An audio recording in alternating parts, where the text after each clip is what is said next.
E aí, pessoal? Preparados para mais um mergulho profundo com a gente? Separadíssimo. Hoje a gente vai falar sobre um tema bem especial e importante para nossa fé, a anunciação do Senhor. É um momento super especial, né? Marca o início da encarnação, quando Deus se faz homem no ventre da Virgem Maria, cheio de significado. Pois é. E as leituras desse dia trazem mensagens profundas que a gente pode aplicar no nosso dia a dia. É verdade, a liturgia sempre tem essa riqueza, né, de nos conectar com a palavra de Deus e com os desafios da nossa vida. Exatamente. E para te ajudar a navegar nesse mar de reflexões, eu separei 3 pontos principais que a gente vai abordar hoje. Primeiro, a confiança nas promessas de Deus. Fundamental, né? Confiar em Deus mesmo quando as coisas parecem difíceis. Depois a gente vai falar sobre o sim de Maria e o que ele nos ensina sobre a nossa própria entrega aos planos de Deus. Que exemplo, hein? Maria é um modelo de fé e obediência. E por último, a gente vai refletir sobre como o sacrifício pode ser uma expressão autêntica da nossa fé e do nosso amor. Olha só que interessante. O sacrifício visto não como um peso, mas como uma oportunidade de amar e se doar. Gostei. Então vamos começar. A primeira leitura lá do profeta Isaías, capítulo 7, versículos 10 a 14, e depois no capítulo 8, versículo 10, fala sobre um sinal que Deus daria ao seu povo. Uma virgem que conceberia e daria à luz um filho que seria chamado de Emanuel. Emanuel. Que nome bonito, né? Cheio de significado. Deus conosco. É isso aí. Deus presente no meio do seu povo. Essa profecia de Isaías aponta para um futuro de esperança e nos garante que Deus nunca nos abandona. E essa promessa se cumpre de forma plena na Anunciação, né? O anjo Gabriel aparece para Maria e anuncia que ela será a mãe do Salvador. Exatamente. Imagina só a situação de Maria. Uma jovem com seus sonhos, seus planos e de repente recebe essa notícia que muda tudo. É verdade? E ela responde com um sim, tão confiante e generoso. Eis aqui a serva do Senhor, faça assim em mim, segundo a tua palavra. Que exemplo, hein? Maria nos ensina a confiar em Deus e acolher os seus planos mesmo quando não entendemos tudo. E essa confiança é tão importante pra gente hoje em dia, né? A gente vive num mundo tão cheio de incertezas. Pois é, medos, preocupações, problemas financeiros, familiares, profissionais. É tanta coisa que pode abalar a nossa fé. A palavra de Deus nos convida a sermos como o Monte Sião, firmes e inabaláveis. É isso aí. O Salmo 125, versículo 1 diz: Os que confiam no Senhor são como o monte Sião que não se abala, mas permanece para sempre. Que imagem poderosa. E você já parou para pensar em quais áreas da sua vida você precisa fortalecer essa confiança em Deus? Boa pergunta. Às vezes a gente se deixa levar pelo medo, pela ansiedade e esquece que Deus está sempre ao nosso lado. É como se você ficasse procurando Deus lá no horizonte e ele estivesse bem aqui do nosso lado o tempo todo, né? É verdade. E às vezes ele se manifesta de formas simples e sutis, num gesto de carinho, numa palavra amiga, numa brisa leve que nos acalma. E falando em acolher os planos de Deus, a gente não pode deixar de falar do sim de Maria. Que exemplo incrível de entrega e obediência. Pois é. O Evangelho de Lucas, capítulo 1, versículos 26 a 38, descreve esse momento tão especial. O anjo Gabriel faz um anúncio e Maria, sem hesitar, aceita a missão que lhe foi confiada. É um sim que ecoa através dos séculos, né? Um sim que nos inspira a dizer sim também aos planos de Deus para as nossas vidas. Exato, e esse sim não é um sim qualquer, é um sim corajoso, um sim que se coloca à disposição do Senhor com total confiança. É como o salmista que diz no Salmo 39, versículo 8. Eis que venho fazer com prazer a vossa vontade, Senhor. E também como Jesus que afirma na carta aos Hebreus, capítulo 10, versículo 9. Eu vim, ó Deus, para fazer a tua vontade. É a entrega total de quem reconhece que a vontade de Deus é sempre melhor pra gente. Mas e aí?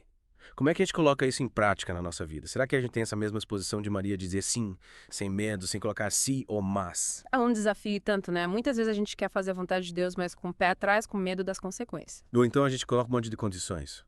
Eu faço tua vontade, Senhor, mas sou sim. Pois é, mas o exemplo de Maria nos convida a um sim radical, um sim que confia plenamente na bondade e na sabedoria de Deus. E esse sim pode se manifestar de diversas formas no nosso dia a dia, né? Na família, no trabalho, nas relações com as pessoas, nos pequenos gestos de amor e solidariedade. Exatamente. Não precisa ser nada extraordinário. O importante é ter um coração disponível e atento aos chamados de Deus. E você? É. Tem tido a coragem de dizer sim aos planos de Deus na sua vida, mesmo sem saber exatamente onde esse caminho vai te levar? É uma pergunta para a gente refletir profundamente. E por falar em seguir os planos de Deus, a gente chega ao nosso terceiro ponto. O sacrifício como expressão de fé e amor. É interessante essa perspectiva, né? Geralmente a gente associa o sacrifício a algo negativo, a algo que nos tira algo. Pois é.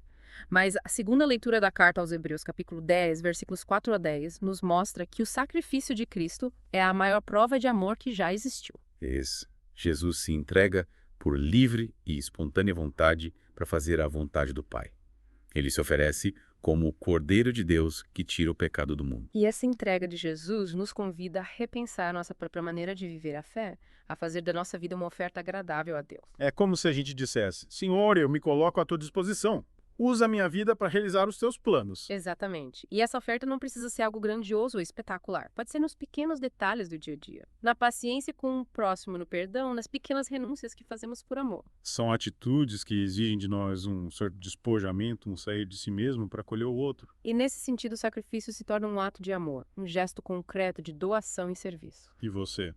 Como tem vivido o chamado ao sacrifício na sua vida? Quais são as suas pequenas ou grandes renúncias em nome do amor a Deus e ao próximo? É um convite à reflexão, né? A gente vive num mundo que valoriza tanto o individualismo, o prazer imediato, a busca desenfreada pelos próprios interesses. E a palavra de Deus nos chama a ir na contramão dessa correnteza, a colocar o amor em primeiro lugar, a servir, a se doar. E essa entrega, essa disposição de ir além de si mesmo, é que nos torna verdadeiramente livres e felizes.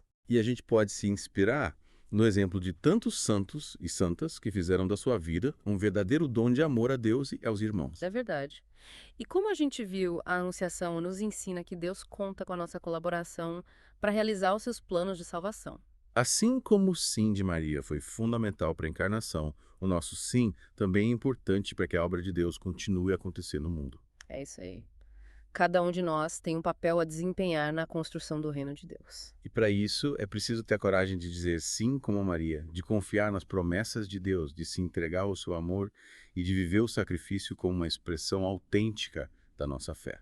E para a gente fechar esse nosso mergulho de hoje, queria te convidar a fazer uma breve recapitulação dos pontos que a gente viu. Combinado. Vamos lá. Primeiro, a gente falou sobre a importância de confiar nas promessas de Deus. O Emmanuel, que está sempre conosco nos momentos de alegria, nos momentos de dificuldade. Deus sempre fiel, sempre presente. Segundo, a gente refletiu sobre o sim de Maria e a importância de dizer sim aos planos de Deus para as nossas vidas. Um sim corajoso, confiante e generoso. E por último, a gente conversou sobre o sacrifício como expressão de fé e amor. O sacrifício que nos liberta do egoísmo e nos impulsiona para o serviço e a doação. E aí? O que você leva desse nosso mergulho de hoje? Conta pra gente nos comentários, qual foi a parte que mais te tocou? E se você gostou desse episódio, não esquece de curtir, compartilhar com os amigos e se inscrever no nosso canal para não perder nenhum dos nossos mergulhos profundos. Até a próxima. Valeu, gente. Fiquem com Deus. Tchau, tchau. Abraço!